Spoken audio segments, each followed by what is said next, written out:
Helion Rain by George Mann, performed by Toby Longworth. Amongst the ruination of the ancient scriptorium, a statue of white marble was stirring. Tentatively, the figure came to life, shifting its position to better observe the courtyard on the other side of the broken balustrade. It moved with a practiced silence, resting the nose of its bolt pistol on a fragment of the shattered stairwell, its jaw set firm with grim determination. High above, through the canopy of cracked beams and smashed roof tiles, birds wheeled in an empty sky, punctuated only by the distant heat trails of drop pods bombarding the grassy savannas to the east. The place was shrouded in an eerie cloak of stillness, as if the building itself was somehow holding its breath, waiting for something inevitable to happen. Veteran Sergeant Gravis of the Raven Guard peered around the debris with eyes of pure obsidian, his pale skin stark against the surrounding stonework. The alien was barely visible, even with his augmented senses. Only the occasional alteration in the quality of light or the ghost of movement betrayed its presence in the courtyard at all. He wasn't yet sure if the creature had noticed him, or whether it was toying with him, waiting for him to make his move. Gravis turned his head, slowly, searching for any sign of his scouts. Nothing. He smiled. They were learning. Gravis returned his attention to the courtyard. His finger tensed on the trigger of his weapon. Just a second longer. It moved again. He depressed the trigger, spraying a round of hot bolter fire across the flank of the concealed beast. What followed happened in a blur of movement so swift and so precise that Gravis was almost caught off guard.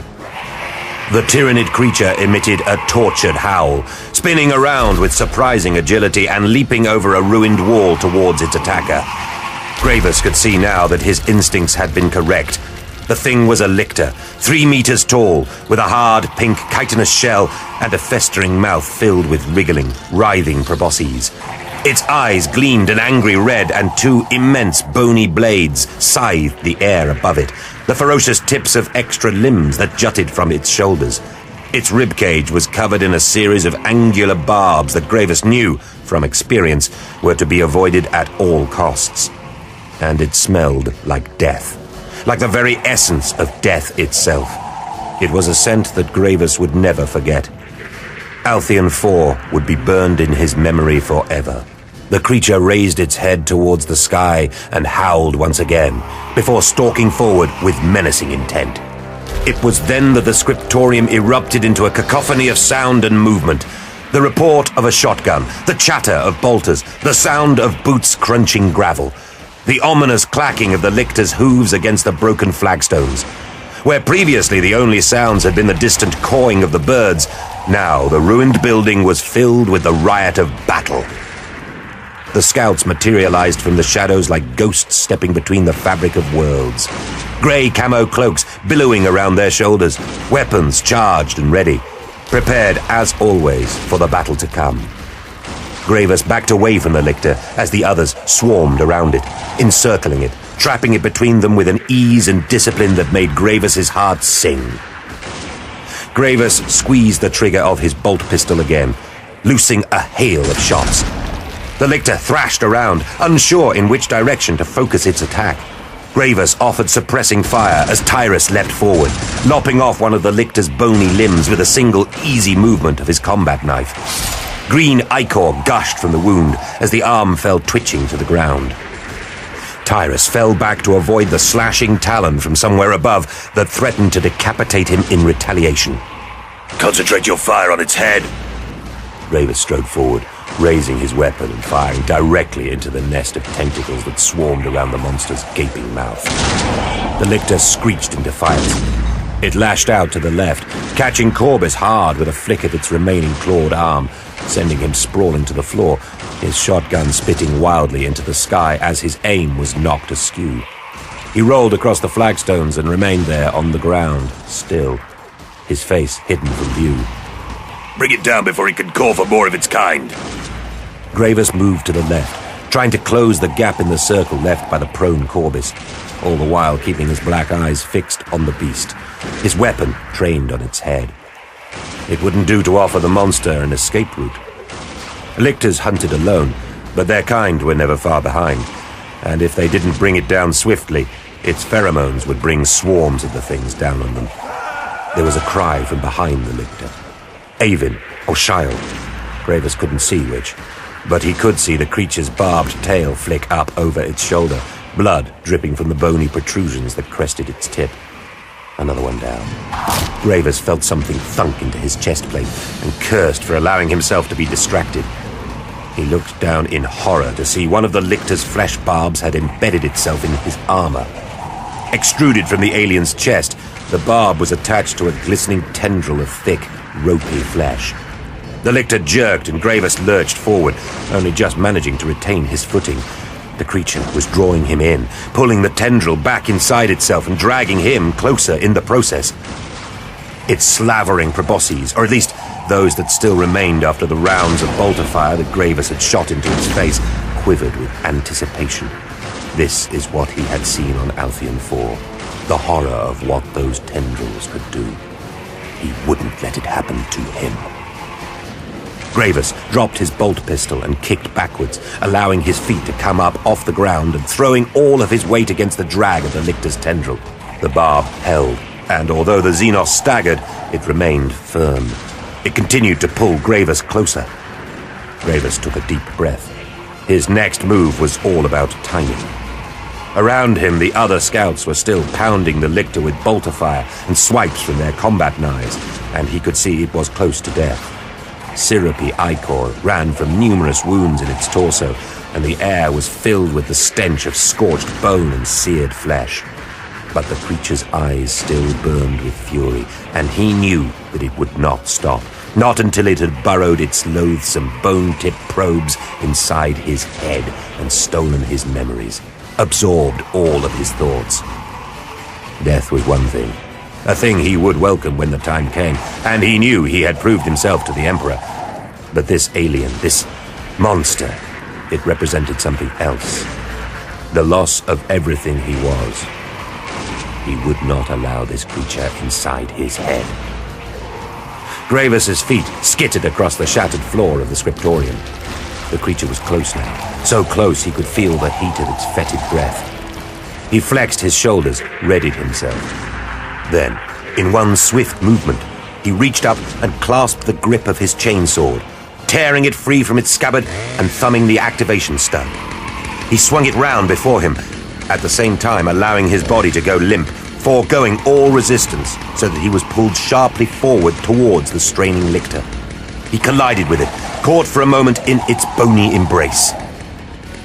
For a moment he thought he saw a flicker of triumph in the alien's eyes as it readied itself to feast on his mind, before it realized the chainsword was buried to the hilt in its chest, thrumming with power, wedged there by the force of its own trap.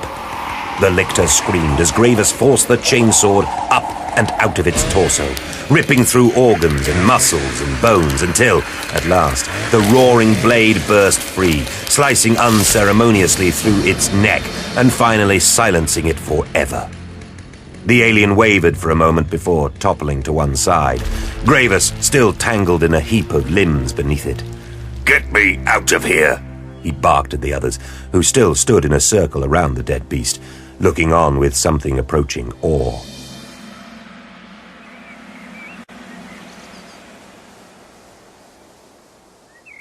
Sometimes, in the stillness, the quiet moments of anticipation before a battle, he thought of deliverance. He remembered the clusters of smouldering venting towers erupting from the moon's surface like bristling spines, puncturing the grey regolith to belch oily fumes into the midnight sky. He recalled the constant rumbling beneath his feet, the reverberations of subterranean mining engines, coring out the center of the tiny world, harvesting minerals to feed the scores of ever-hungry forges and manufacturers. He saw the dark, towering monolith of the Raven Spire, silhouetted against the planet light of distant Kievar, and thought of home. He hadn't returned to Deliverance for nearly a century, drawn instead by the constant need to protect these outer worlds on the fringes of the Imperium. Or, he smiled grimly, to protect the local human forces from their own incompetence. Perhaps, in truth, there was more to it than that. Perhaps something else was keeping him away. He buried the thought. Idos was a backwater, a long way from that half-remembered home. A world infested with the stink of Xenos, fodder for the enemy spawning pools. Yet Idos had been granted the Emperor's protection, and the Raven Guard were there to ensure that it was enforced. And besides, any opportunity to halt the advance of a Tyranid hive fleet was an opportunity worth taking. He'd fought Tyranids before, back on Altheon 4, and he knew them for the zealous abominations they were, a scourge that needed to be purged. They had infested the galaxy and obliterated innumerable worlds with their insatiable appetite for the raw materials from which they reproduced. They would absorb the biomass of their enemies, remolding their constituent parts into new alien paradigms. Yet the Tyranids were an enemy that he could understand. Their motives were simple, their strategy pure.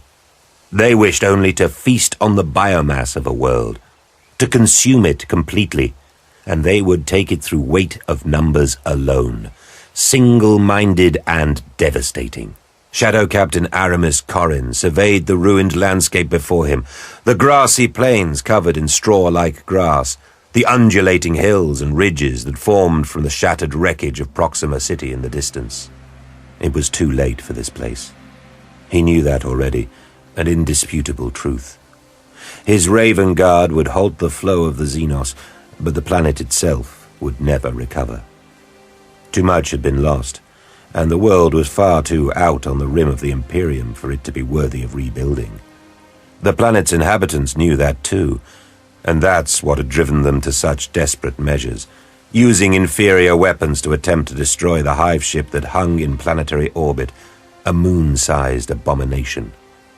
Their targeting had been off, however, and instead they had inadvertently destroyed their own moon, Helion, splintering the worldlet into a billion fragments that now racked Idos below with fierce meteor storms and gravitational instability. And all the while, the Xenos kept on coming, an insatiable maw devouring the planet.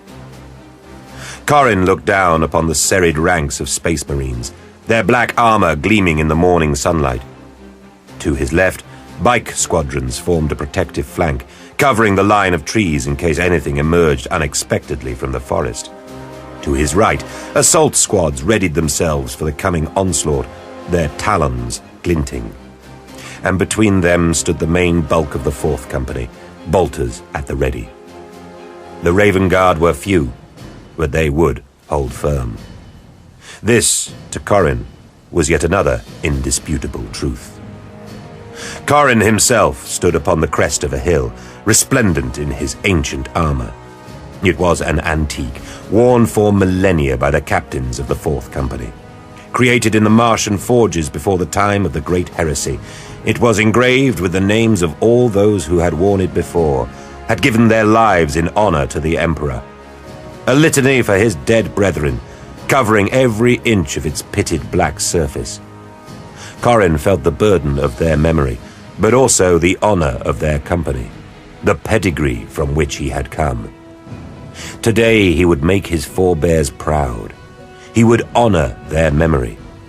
And one day his name would be added to theirs, etched onto a pauldron or a leg plate or an arm brace. One day he would give his life in the service of his emperor, and it would be glorious. The thought gave him much comfort. Corrin flexed his shoulders. On the horizon he could see the alien swarm approaching, a hazy cloud of buzzing wings, slashing limbs, and putrid, slavering jaws. Behind the flared respirator of his helmet, he smiled. Soon his talons would taste alien blood. Gravis kneeled beside Corbis, rolling the young scout over onto his back to check for any signs of life. Behind him, the corpse of the lictor still quivered nervously in its final death throes. Corbis was tall but stocky, with a square jaw and a long, puckered scar running across his cheek from his left eye to his ear.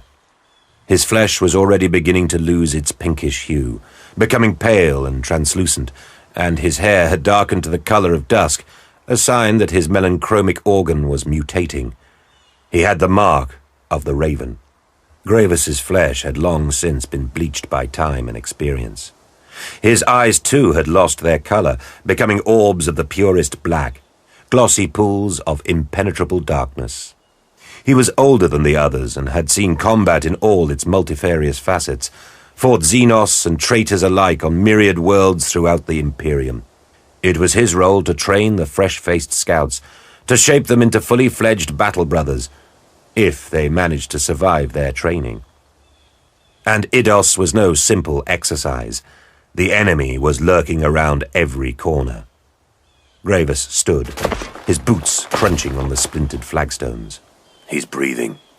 He walked over to where Tyrus and Avin were standing over the prone form of Shyle, stooping to reclaim his bolt pistol from where he dropped it during the fight.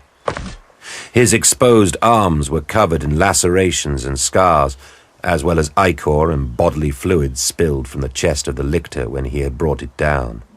He's dead, Sergeant, Tyrus said without turning his head away from the body of his fallen brother. Gravis glanced at the corpse. He most certainly was. Half of his face was missing from where the lictor's whip-like tail had caught him beneath the chin, crushing his jaw and pulping his right eye socket at the same time. His other eye remained open, as if staring expectantly at Tyrus, willing him to do something more. Dark blood was seeping out over the grey stone floor, forming glossy pools in the midday sun. He was probably dead before he hit the ground. Gravis dropped to his haunches beside the body. Shile's camo cloak was wrapped around his fallen body like some sort of funerary shroud. Gravis pulled it back to reveal the black armor beneath. The scout's belt was adorned with the skulls of Kievarian ravens, tiny yellowing heads with long curved beaks, tied in a little cluster to a thin silver chain. These totems, these corvaia, were tokens of honor and skill. They were a representation of the raven spirit and a symbol of their homeworld. They were a measure of the scout's aptitude and stealth, a part of the initiation rites through which Shyle had given himself over to the Emperor to become an Astartes. Each initiate would prove their cunning by catching these birds in the great woodlands of Kievar, moving so silently amongst the lush flora that they could grab the avian where it perched, taking it with their bare hands and gently breaking its neck. It took months of practice and great skill to be light enough on their feet and swift enough in their movements to grab the bird before it fluttered away. Gravis cupped the bundle of tiny skulls in his fist and pulled them free of the dead Space Marine's belt. He looked up at the others. Who will carry his corvaia? Tyrus stepped forward. I would be honored, Sergeant. Gravis gave a swift, sharp nod and handed the totems over to the other scout. Then remember that you carry with you his honor also. He will rest when you return them to the soil from whence they came. The others waited in silence while Tyrus affixed the skulls to his belt beside his own. Gravis turned to see Corbis climbing to his feet, rubbing his neck. You took your time. Without warning, the vox bead in his ear sputtered to life with a hissing burst of static. Sergeant Gravis. Captain Corrin. State your position, Sergeant. We're on the eastern fringe of the city, Captain. Approximately 10 kilometers from the main engagement, just inside the Administratum complex. The vox went silent for a moment. Captain. When he spoke again, Corrin sounded distracted. Gravis, there's a power station 3 kilometers north of your position. I need you to destroy it. Gravis frowned. Destroy it? Yes, and don't leave anything standing. Cause the biggest explosion you can. But we don't have any explosives, Captain. Then be creative, Brother Gravis. Yes, Captain. And Sergeant. Captain. Be swift. The link went dead. Gravis pulled his auspex from his belt and consulted the readout. 3 kilometers of rubble and wreckage stood between them and the power station. not to mention the risk of lurking enemy and ripper swarms mopping up the dead. And he had no idea how they were going to destroy a power station with only bolt pistols and combat knives. It would be a test of their mettle, and a test of his training. Gravis glanced up at the expectant faces of his scouts. Our mission parameters have changed, he said, unable to contain the wide grin that was now splitting his face.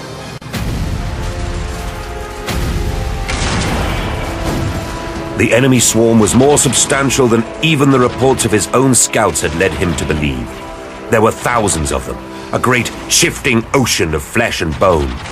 Corin watched from his place on the hillside as the oncoming tide of Xenos swarmed in towards his Raven Guard, immovable, holding firm in the face of untenable opposition. The noise was incredible. The chatter of bolter fire, the pounding of feet and hooves, the rending of plasteel and metal, the screeching of the Xenos as they fell in waves. Heavy bolters punched the air somewhere behind Corin, sending rounds whistling into the howling aliens below. The bike squads roared to life, churning the earth as they shot into the melee, bolter rounds spitting from their forward-facing emplacements, mowing down scores of Tyranids as they ploughed through the chaotic ranks of the enemy army. To the right, talons flashed as the assault squads pinned the enemy's left flank, slicing through the mass of darting Hormagaunts and Termagants that clambered over one another to get at the Marines. And, in the distance, like an eye at the center of a vast storm, the Hive Tyrant. It was immense, an abomination rendered flesh. Its great crested head towered high above the rest of its kin, swaying from left to right, taking in the enemy positions. Its huge cannon belched fat gobbets of venom that scorched the earth where they fell. Its limbs terminated in long, scything blades that cleaved the air around it, hungry for the blood of its enemies. It carried itself with an air of intelligence uncommon to the other, more animalistic creatures that surrounded it. The captain knew that this creature, this monster, was the node that held the aliens together, the conduit by which the orbiting hive ship organized its troops, ensuring the mindless individuals of the swarm were not, in their multitudes, mindless at all. They were a gestalt, one organism formed out of many.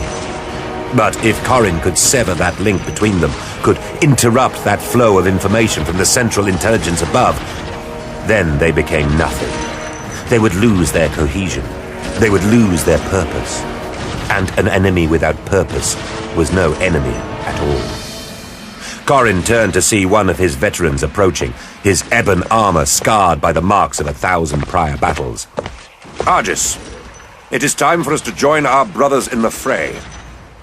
Corin could not read Argis's expression behind his faceplate, but there was hesitation in his voice when he spoke. Captain. We are few. The enemy are legion. We cannot withstand a full engagement with the Xenos if the battle becomes protracted. He let his words hang for a moment. As keen as I am to spill their foul blood, this is not our way. Corin nodded. I hear your concerns, brother. But we must have faith. The Raven Guard will triumph this day. Corin knew he was taking an enormous gamble, playing a dangerous game. But that was their way. They would not defeat this enemy through brute force alone. They would outthink it. They would lead it into a trap. It was up to Gravis now. Watch the skies, Captain! Corin turned at Argis's cry to see 2 winged gargoyles sweeping out of the sky towards him, their fangs chattering insanely, jaws dripping with venom.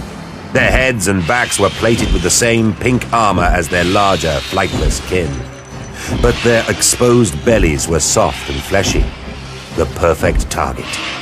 Corin tested his lightning talons. They fizzed and crackled with energy. He held his ground, waiting as the creatures swooped closer. He became aware of the sputter of bolter fire as others around him began firing indiscriminately into the gargoyle flock, which suddenly filled the sky in all directions.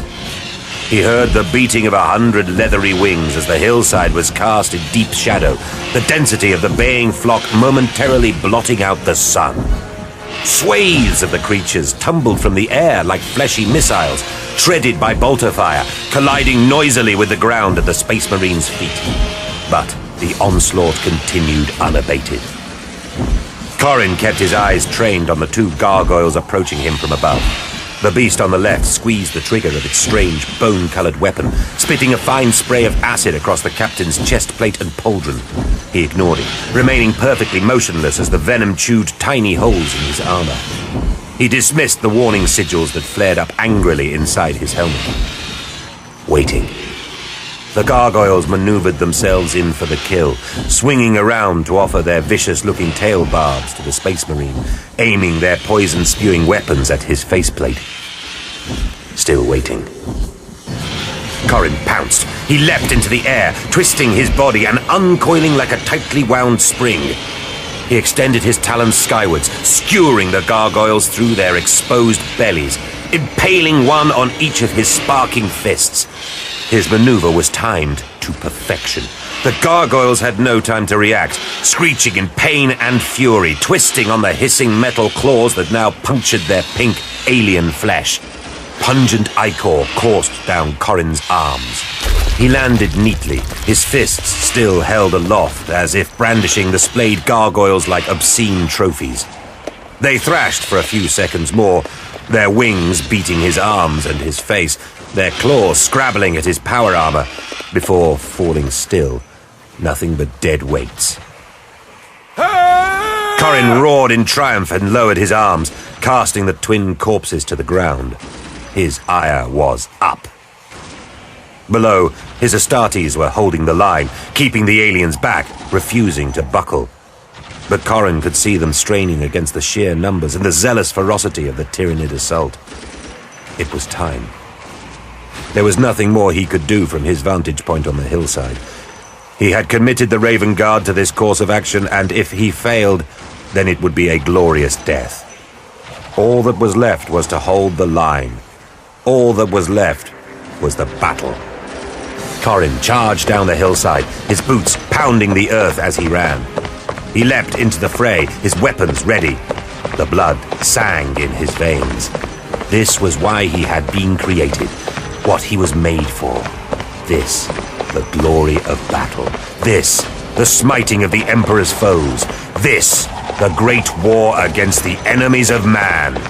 This was his purpose, his entire reason for being. Corrin allowed the hunger for battle to consume him, gave himself utterly to the fight. He became one with his flashing talons. He danced and parried, transforming himself into a whirling dervish of death amidst a sea of pink flesh and chitin. Xenos fell in his wake. He carved through them like a spirit passing through walls of solid rock, his talons spitting and humming as they cleaved skulls and separated limbs from torsos. His ancient ebon armor glistened with alien blood. He dragged the air into his lungs and bellowed as he fought, "Victorus aut mortis!" The aliens came at him in a relentless tide, but he cut them down. He would hold the line. Gravis would prevail. Gravis studied the hololithic readout of his auspex and glanced warily up at the sky. It had taken the scouts over half an hour to pick their way through the rubble of the Administratum building, and now a fresh meteor storm was on the horizon, threatening their progress. He could see fragments of planetary debris beginning to burn up in the upper atmosphere, leaving long, fiery streaks across the sky in their wake. The storms had plagued the Raven Guard's campaign ever since their arrival on Idos. Rocks and boulders hurtling indiscriminately out of the sky at incredible velocities. A terrible, deadly rain. Helion Rain. A high-pitched whistling sound pierced the air. Gravis tracked the trajectory of a fist-sized rock as it smashed into the outcropping of a nearby building. The masonry exploded with a deafening echo of stone striking stone. This was followed by another, then another, fragments of the former moon clattering amongst the ruins with the explosive force of successive heavy bolter rounds. "Incoming, Sergeant!" Gravis turned to see a hail of debris showering out of the fire-streaked sky all around them. Tiny stones pinged off his carapace. A larger piece struck his right arm brace, nearly knocking him from his feet. Another tore a deep gash in his exposed forearm. The blood looked startlingly bright against the wintry paleness of his flesh. Take cover! He called to the others, scrambling for the nearest building. The others scattered. Corbis fell in behind Gravis, running over to share the shelter of an immense arched doorway. Much of the building had been destroyed, and Gravis knew that what remained of it would be little help when faced with a major impact, but it would offer some protection from the hailstorm. If they were lucky, the larger strikes would occur further afield. Gravis heaved a frustrated sigh. They would have to wait for the storm to pass. This was one enemy that neither their bolt pistols nor their cunning could placate. The meteor storm swept in, bombarding the city, pummeling what remained of the buildings and reducing much of it to heaps of rockcrete and stone. Gravis dropped to his haunches, listening to the rhythmic drumming of the impacts and the larger collisions elsewhere in the city. You fought them before, Sergeant? Gravis tore his eyes away from the hailstorm ravaging the city, glancing back at Corbis, who was regarding him with interest, leaning against a fragment of broken pillar, his shotgun clutched in his hands. Gravis nodded. Altheian 4. We were ambushed. Most of my squad were killed. We were inside the hive when they came out of the darkness and hit us, attacking with all the fury of the warp itself. Terrible, deadly things with 4 arms. Until then, I'd assumed that Tyranids were nothing but beasts, animals that lacked any real intelligence, a pestilence that infested human worlds because it didn't know any different. But those things, those gene stealers, there was darkness behind their eyes, a keen intelligence that spoke of something else. Corbis was watching him keenly. How did you survive when so many others fell? Gravis stiffened.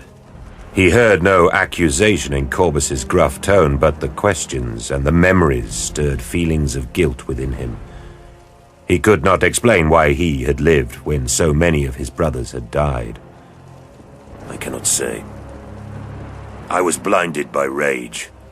I killed 5, 6 of the creatures, tearing them apart with my bolter and my fist. My brothers had wounded many of them before they had fallen, but my hatred spurred me on. I covered my armor with their blood. Then one of them caught me in the shoulder with its claws, splitting my armor like a tin can. I was on my back. The thing was on top of me, its sickening jaws dripping toxins, its hot breath fogging my helm. I prepared myself. I was ready to die alongside my brothers. I had fought well and made my peace with the Emperor. And then a sudden burst of bolter fire, and the creature was dead, shredded by explosive rounds. Erinis had saved my life. He was dead when I got to him, disemboweled and lying in a pool of his own blood. One other, Argis, was injured but alive. I carried him back to our base. Corbis nodded gravely. What happened? Gravis studied the scout's face. He was young and had not yet witnessed a campaign on the scale of Altheian 4. He did not know of the necessary lengths they would go to protect the Imperium from its enemies. We destroyed the hive. It was lost. We were too late, and too few. The entire hive. Gravis nodded. And now we are here. He turned his head to watch the hailstorm showering the street outside. And so are those stinking Xenos. This time, the Raven Guard will have their revenge. Gravis jerked suddenly and let off a series of short, sharp shots with his bolt pistol. There was a soft thump amongst the clatter of meteors as something fell dead to the ground nearby. Gravis rose slowly from his crouching position, tracking his weapon back and forth across the street. Be ready, Corbis. Those things don't hunt alone. What were... Corbis fell silent as a small tyrannid creature about the size of a large dog hopped up onto a slab of fallen masonry just in front of him. Tiny meteor rocks were pinging off its armored plating, but the creature seemed unaffected by the constant pummeling from above. It turned and hissed at the scout, baring its fangs and its long, curling tongue. It held a bone-colored gun of some sort in its bony claws. It cocked its head and moved as if about to strike. Corbus squeezed the trigger of his shotgun and took the creature's head clean off. The stench of burnt meat filled the air around them as the body slumped soundlessly to the ground. Graver stepped out into the street and released a volley of bolter rounds into the storm.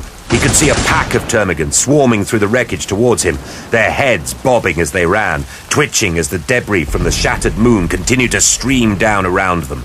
He knew that they would not be alone. If there were termagants here, experience told him that there would be bigger and more ferocious Tyranid warriors just behind them. Gravis waved for the scouts to join him as he unleashed another round of bolts into the oncoming mass of aliens. Bodies shuddered and fell, but more swarmed over the top of their dead kin, drawing closer. Gravis felt the sting of tiny stones puncturing his flesh, burying themselves in his exposed arms and cheeks. Bright red blood began to course freely over his pale flesh. Behind him, Corbus was crouching with his shotgun balanced on some fallen masonry, picking off termagants one at a time. The other scouts emerged from their shelter too, following suit, dropping aliens with every shot. A lucky blast of return fire from one of the termagants caught Avil full in the chest, bowling him backwards. Gravis heard him cry out as he fought at whatever it was that had struck him, and was now attempting to burrow its way through his carapace armor. There was no time to help him. The sergeant raised his bolt pistol again, searching for another target. And then he was being pitched forward, the sound of a massive impact ringing loudly in his ears. The ground shook violently beneath him. Darkness swam at the edges of his vision. His last thought before the black cowl of unconsciousness swallowed him entirely was that they needed to get out of there as quickly as possible. The battle raged with a fierce intensity. Corrin was surrounded by a sea of flashing claws, creatures scrabbling to climb over his power armor, striking him as they tried to get at the space marine inside. He fought them off with ease, carried along by his fury, swept up in a tide of death. His talons hummed and spat with electrical energy as he cut a swathe through the mass of pink flesh and bone. He heard more than felt the meteor storm as the hail of tiny stones rained down on his armor, scoring the black ceramite where it fell. Further afield, boulders hurtled out of the sky, decimating the clashing armies, tearing great furrows and ridges in the landscape. Impact craters formed huge pockmarks across the battlefield, and chaotic piles of the dead lay all around them. Aliens and Raven Guard alike swallowed indiscriminately in the waves of earth that rushed out from the site of each strike. Above, the sky looked as if it were on fire. Corrin twisted sharply to the right, swinging his talons up to spear a Hormagaunt through the head. He gave his wrist a quick jerk, and the creature's face came away in a spray of sickly ichor.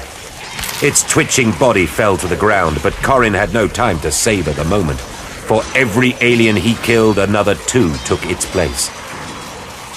The Vox bead buzzed suddenly to life in his ear. Captain? Corrin grunted. The sound of another voice pulled him momentarily from the trance of the battle. Go ahead, Phoebus. We're ready, Captain. The alien army is in position. Corrin grinned inside his helm, striking down another Hormagaunt with a swipe of his twin lightning claws. Your timing couldn't be better, brother. Mount your attack, and may the Emperor be with you. The Vox crackled and went dead. Corrin spun, arcing round to catch another of the beasts that had managed to get behind him. He jabbed his fists through the Hormagaunt's torso, pulling them apart to splay the creature open, spilling its organs in a bloody heap. The ground shook as another massive meteor struck from above, gouging the landscape, ripping an immense furrow across the battlefield. Scores of aliens died in its wake, buried in the accompanying deluge of mud and loam. Corrin glanced up. The Raven Guard were still showering the Tyranid army with heavy bolter shells and plasma grenades, but many of them were being thrown off course as they collided with the meteors that filled the sky, exploding in mid-air before reaching their targets. He looked to the left. It was difficult to see through the tangle of grappling limbs, but the bike squads had now closed on the left flank of the Tyranid army, closing off their escape route through the trees. Corin laughed as he turned his attention back to the swarm of aliens, freeing his arm from the grip of a Hormagaunt that was trying to scrabble up and over his leg. He crushed its skull in his fist. His plan was working.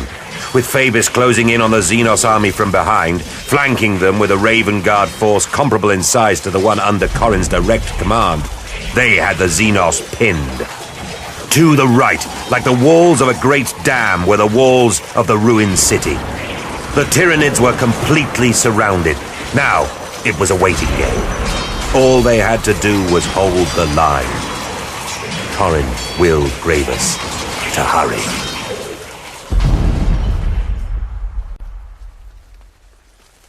Light bloomed before his eyes. Light and the sound of raindrops striking the ground. A relentless pitter-patter, pitter-patter. Gravis coughed and heaved himself up off the ground. He shook his head to clear the woolliness. The sound wasn't rain. It was tiny stones. It was Helion. The memories flooded back into his consciousness. The meteor storm was still pounding the city. He couldn't have been out for long. He cast around, looking for his bolt pistol. He found it jutting out from beneath a pile of rubble and retrieved it, dusting it off. He stretched and felt a long gash on his left cheek tug uncomfortably. The flesh had already begun to knit itself back together, but his face was crusted with dry blood. Smaller wounds covered his arms like a spider's web or a chaotic street map. The scene all around Gravis was one of utter devastation. Behind him, a large boulder had slammed into the street, toppling a basilica. The building's metal substructure had buckled and warped, and it now described a twisted skeleton against the sky, having shed its rock-crete skin. The ground itself had risen in a vast wave from where the meteor had struck, ruffling the earth like a rug pulled out from somewhere deep beneath the city. Steam rose from the impact crater like so many ethereal spirits desperate to return to the warp. And all the while, the meteors continued to fall, stinging Gravis's already battered flesh. Gravis realized he had been flung out over the lip of the crater during the impact. He began searching the immediate area for the other scouts, but found only dead termagants, their weak bodies crushed by the wreckage of the building or shattered by the force of the impact. One of them was still squirming, its back legs clawing pathetically at the exposed soil. It made a high-pitched mewling sound as he approached, and then hissed viciously as he stood over it, turning its lolling head with the edge of his boot. He put a bolt through its skull, not out of any sense of mercy, but simply to ensure it was dead. Sergeant? He heard the call from over the other side of the crater, and ran over to find Corbis crouched over the dead figure of Avil. The scout's body was covered in a fine layer of grit and stone, and Corbis was brushing it away with his hand, searching for Avil's corvia. He located the tiny bird skulls, and Gravis watched him tug them free, fixing them carefully to his own belt in tribute to his dead brother. Was it the blast? Corbis shook his head. It was the Xenos. He indicated a hole in Avil's armor, where a termagant's living ammunition had bored a hole through to the scout's chest, devouring his hearts. Where's Tyrus? Down there. Corbis nodded behind him. Gravis started over, increasing his pace to a run when he heard a spray of bolter fire coming from that same direction, fearful that the scout had engaged the enemy. He crested a large mound of earth to discover Tyrus was, in fact, following his lead, quickly and effectively terminating any remaining aliens he found amongst the wreckage. He looked up when he noticed Gravis watching. Avil is dead. We have a mission to complete. The statement was matter-of-fact, pointed. The authority behind it was implicit. Tyrus nodded. Gravis could see the scout's knuckles were white where he clenched his bolt pistol hard in his grip. He was feeling the loss of his brothers keenly. Gravis smiled grimly. Tyrus would have his chance to avenge the dead, and so would he. The power station loomed out of the hailstorm like a jagged tooth. A towering edifice of pipework and fuel vats that spewed a constant stream of oily smoke into the sky for miles in every direction. This was the generatorium, Until recently, the power hub for an entire quadrant of the city. Whatever else had become of the metropolis, however, this Leviathan was still operational. Or, at least, Gravis considered as they approached through the wide, ruined street, something was keeping it running. Gravis and the 2 remaining scouts ran through the pummeling rain towards their goal. Time was running out. It had been hours since their last communication from the captain, many of those hours lost to the meteor storm and their encounter with the termagants. Now was the time to act. Gravis scanned the approach to the generatorium before ushering the others forward. He clipped his auspex to his belt and reached for his chainsword. He didn't know what to expect inside the building, but he wasn't about to be caught unawares. Tyrus was first to approach the large, arched doorway. He stepped cautiously through the entrance, his bolt pistol held before him at arm's length. A moment later he reappeared, indicating that the others should follow. Gravis and Corbis kept their backs to the wall as they moved slowly around the doorway to join Tyrus inside. The corridor beyond the door was dank and industrial. Bare metal plating covered the walls and floor. Exposed pipes wormed their way through the passageways like a network of arteries and veins. It was dimly lit, with only flickering emergency beacons to guide them. The stench of oil and burning coal was almost palpable. Gravis motioned for the others to be silent. He listened for a moment, trying to discern any indication of movement. There was nothing but the noise of a dripping pipe, echoing through the empty corridor. That and the continuous background sounds of the meteor storm striking the building outside. He looked up, meeting the eyes of the others. They were injured and bedraggled, but their eyes shone with a burning intensity.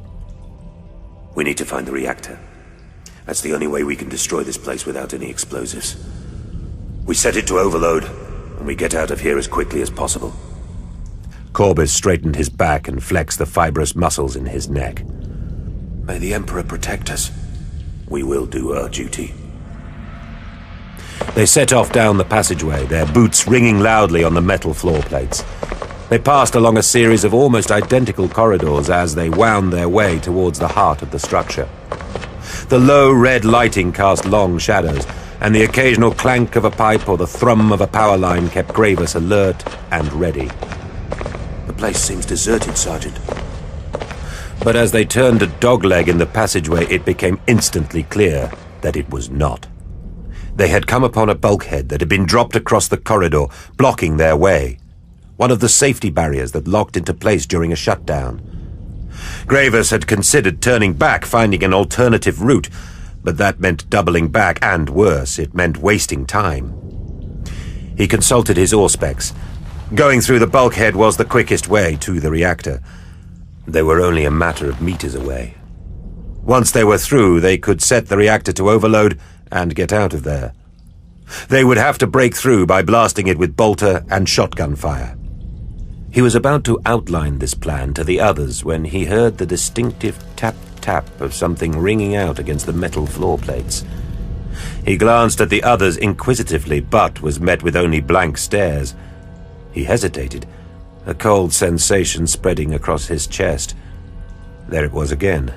Tap-tap, like the clicking of a claw. Gravis stiffened. His finely tuned senses could hear breathing now. A ragged, rasping breath. A hissing. Something drew a claw across a wall plate, scratching a loud warning. It was toying with them. He knew what it was. They'd been herded into a trap. Gravis turned to see not one but 2 gene stealers appear at the far end of the corridor, their heads bobbing, their multiple viciously clawed arms tapping the walls menacingly as they approached. Wriggling probosces surrounded their mouths, and their eyes were blood-red and shone with a startling intelligence. They crept forward, taking their time with their cornered prey. The scouts formed a line, keeping their backs to the bulkhead. Don't let them get close. Don't let them get anywhere near you. He knew firsthand what this genus was capable of. Gravis squeezed the trigger of his bolt pistol, spraying the gene stealers with shells, but the creatures were too fast. They pounced, launching themselves into the air, springing off the walls to land only centimeters away from Gravis and the others. Gravis's bolt pistol went spinning away down the corridor, wrenched from his grip by a glistening talon. Corbis squeezed off a series of shots, catching one of the Gene Stealers across its left flank, slowing it for only a second. It whipped out its claw and pinned the scout by the throat, dragging him closer, its proboscis writhing with anticipation. No! Gravis's chainsword roared to life. He would not let this happen again, and he would not fail his captain. He charged the nearest alien, swinging his chainsword in a wide arc, aiming to take its head off. The creature swiped at him with its claw, battering his blade to one side and sending Gravis sprawling to the ground. He wasn't staying down, however, and twisted quickly up onto one knee, forcing the chainsword up. The Gene Stealer's claw came down centimeters from his head, but clattered uselessly to the ground as Gravis's blade tore through the beast's carapace, chewing out its belly. It squirmed and thrashed, but Gravis pressed the blade home even harder, swiveling it round to maximize the damage. He stood, grabbing a fistful of the quivering mouth tentacles, yanking the creature's head to one side. The alien's claws raked his chest plate as it tried to pull itself free, but Gravis was lost to his rage. He left the chainsword buried in its innards and reached for his combat knife. He looked deep into the creature's eyes as he buried the knife to the hilt in its exposed throat. That's for Erinis. The Gene Stealer squirmed once in his grasp, and then fell still. Gravis dropped the corpse to the floor. Beside him, the other Gene Stealer still had Corbis pinned by the throat, but was also grappling with Tyrus, who had managed to draw his combat knife and was busy stabbing away at the creature's chitinous armor plating.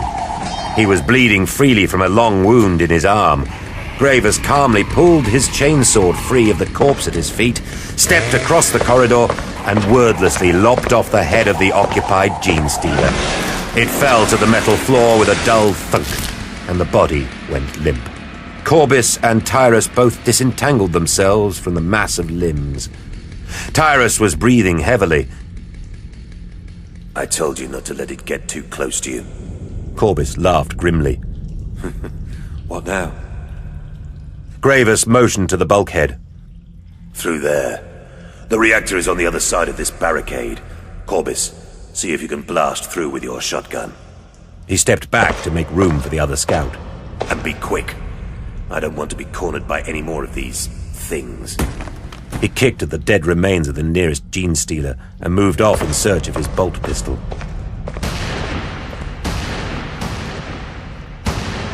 The shotgun soon punched a series of irregular holes in the metal plating, causing the steel to splinter like rotten wood. Gravis kept watch, keen to avoid another encounter with the Gene Stealers that were likely haunting the corridors around them, drawn in by the sounds of the battle. Presently, however, the bulkhead issued a long groan, and a large section of plating dropped away, clanging loudly where it fell. Corbis called him over. Gravis approached the makeshift door, his bolt pistol clutched in his fist. He could see little through the hatch, a bank of winking diodes and controls. The reactor room. He dipped his head and pulled himself through the opening. And that's when he saw it. The biggest tyrannid biomorph he had ever seen, squatting inside the reactor room. Its enormous dripping maw bared in what he could only imagine was a wicked smile. Corrin thrust and cut, parried and spun, a riotous dance of destruction. He could barely see for the blood spray hanging in the air all around him. He was injured, but was choosing to ignore the warning sigils that flashed up inside his helm, alerting him to the deep gash in his thigh. Analgesics had already flooded the area, and his body would have time to repair itself later, if he survived. Many of his brothers were dead. He knew that instinctively. He had no need to witness the sorry ranks of the lost, the discarded bodies ripped apart by uncompromising alien jaws. He knew it, and it filled his heart with sadness. The Raven Guard were few, and they could ill afford to sacrifice themselves. But his brothers had died with purpose. They had died in the glory of battle, holding the Tyrannid army at bay while their brethren engineered the means of their victory. He only hoped that Gravis was close to achieving his goal. They could not hold out for much longer. Corrin could see the Hive Tyrant was growing restless.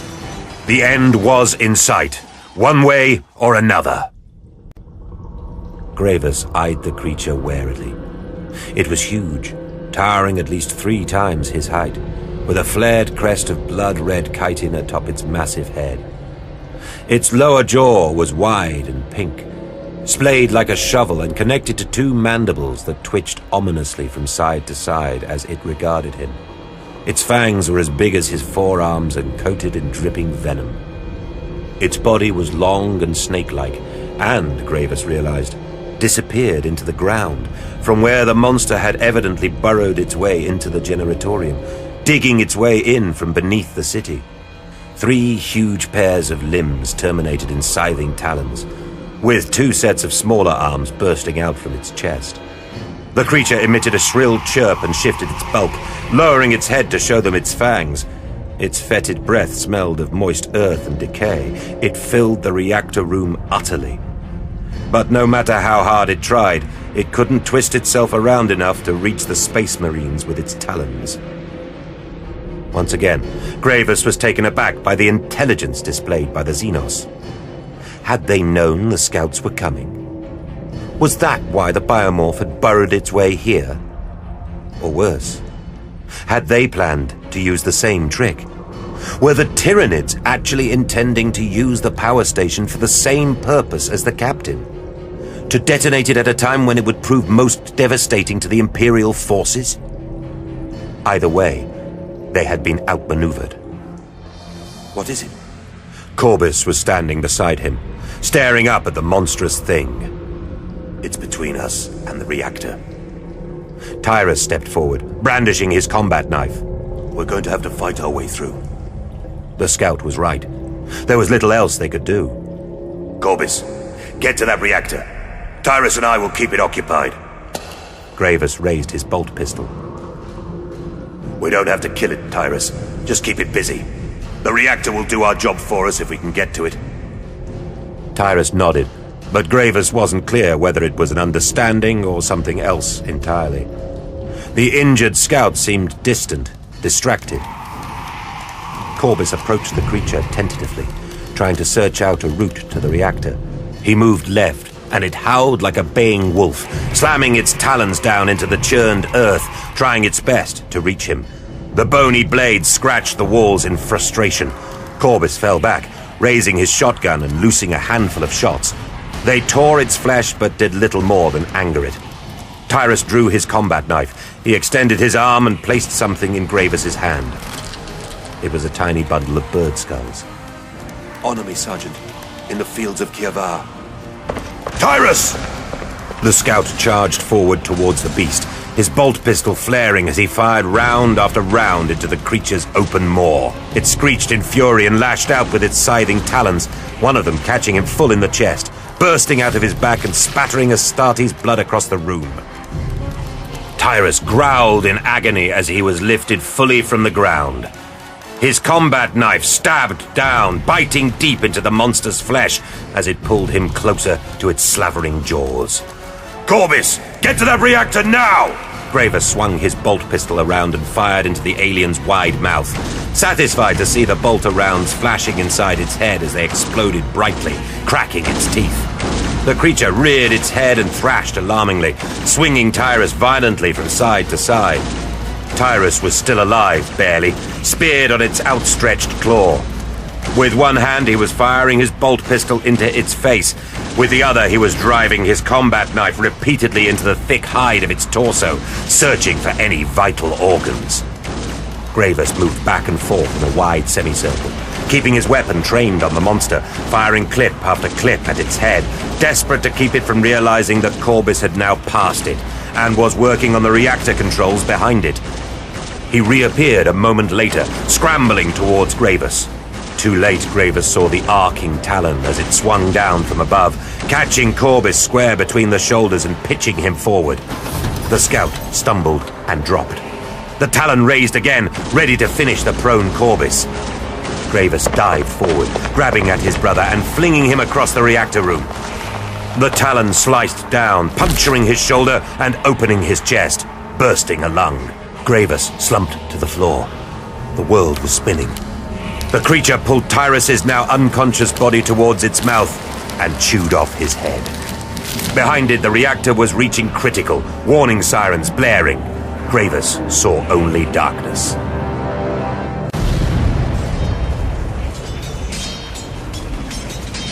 Corin heard the explosion from almost 2 kilometers away. Even above the clamor of the raging battle, even above the screams of the dying aliens and the screeching of their claws across his power armor. He heard it, and he knew the Raven Guard were victorious. The ground rumbled and groaned, knocking him from his feet. He heard the vox bead buzz in his ear, but made no sense of the words as, all of a sudden, the planet seemed to lurch violently to one side. He heard a sound like rending stone and scrambled to his knees in time to see the city walls give way, crumbling to the ground as titanic forces rent the earth apart. All around him, the Tyranids were scrabbling for solid ground, their animal minds unable to comprehend what was happening. Corin caught sight of the Hive Tyrant, its head thrust back, bellowing insanely at the sky. He watched as the ground cracked open beneath it, sucking the creature down into its rocky depths, pulling it into the canyon opened by Gravis's destruction of the power station. It was as if the planet itself was enacting its revenge against these insidious invaders, swallowing them whole, crushing them with its immense power. The Raven Guard had executed their plan to precision. The fault line had opened right beneath the heart of the Tyranid army, exactly where the Space Marines had pinned it in place. Scores of aliens spilled into the newly opened crevasse like a tide, unable to prevent themselves from falling. Their screams were a violent cacophony, a tortured howl that Corin would never forget. That was the sound of triumph. That was the sound of the Emperor's might. Those aliens that still swarmed around Corin himself seemed suddenly to lose direction, their psychic link with the hive mind interrupted by the death of their tyrant. They pressed on with their attack, but they had lost their cohesion, their underlying purpose, and were now fighting on instinct alone. It would be a simple matter for the remaining Raven Guard forces to mop up what was left of the alien brood. Corin sliced another alien in two with his talons. He was covered in Xenos blood, and his leg wound was still causing warning sigils to flare incessantly inside his helm. He watched as a group of Hormagaunts turned and fled from an approaching assault squad, who showed no mercy, mowing down the retreating aliens with their bolt pistols. He turned to see Argus approaching from behind, striding across the battlefield towards him, his power armor rent open across the chest in a wide gash, his bolter hanging by his side. Clusters of corvia hung from his belt, signifying the losses his squad had sustained during the thick of the battle. The veteran stopped beside Corin, surveying the scene across the battlefield. After a moment, he spoke. Faith, you said, Captain. Corin nodded. His voice was subdued. Faith? Argus put his hand on Corin's pauldron. That is most definitely our way.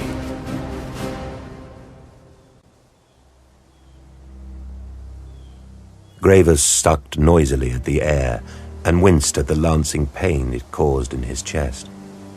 He peeled open his eyes. He was outside, slumped against a wall. The meteor storm had abated, and the sun was perforating the clouds. His mouth was full of gritty blood, and he was gripping something tightly in his fist. He glanced down. It was Tyrus's corvia. He allowed his hand to drop to his lap. He would take them back to Kievar, bury them in the soil from whence they came. Corbis was standing over him. When he saw Gravis was awake, his pale face cracked into a wide grin. Gravis spat blood. Corbis, you should have left me. Corbus didn't answer. Gravis stared over at the enormous cavity that had opened in the ground behind them. The power station had been completely subsumed. What remained of it after the explosion had slid noisily into the hungry earth, tumbling down into the depths of the fractured landmass. Its destruction had opened a canyon across the face of Idos like a long, puckered scar, a fault line stemming from the site of the explosion and stretching for kilometers in both directions. Much of the city had been swallowed in the ensuing devastation. And the biomorph, too, along with most of the Tyrannid brood. Corbus dropped to his haunches beside the wounded sergeant. What now, Sergeant? Gravis put his hand on Corbus's shoulder. Now, brother. Now you may call yourself Astartes.